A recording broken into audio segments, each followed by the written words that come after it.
အားလုံးပဲမင်္ဂလာပါရှင်ခုလောလောဆယ်မှာကျမတို့အားလုံးရဲ့စိတ်ထဲမှာစိုးရိမ်ပူပန်မှုတွေတောကတွေများနေကြမှာပါ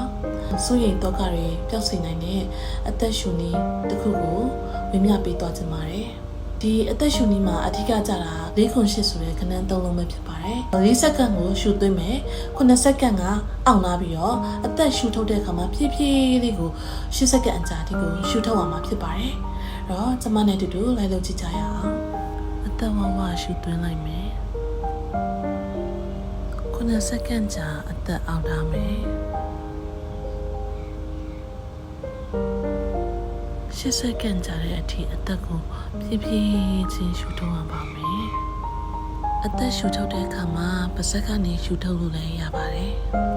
စားလို့ချင်းမှာတော့ဒီလိုအသက်ရှူသွင်းရှူထုတ်တာကို၄ချိန်လောက်သာလုပ်ပေးပါနောက်ပိုင်းမှာတဖြည်းဖြည်းတိုးသွားလို့ရပါတယ်စိတ်ဖိစီးမှုတွေများနေတဲ့အချိန်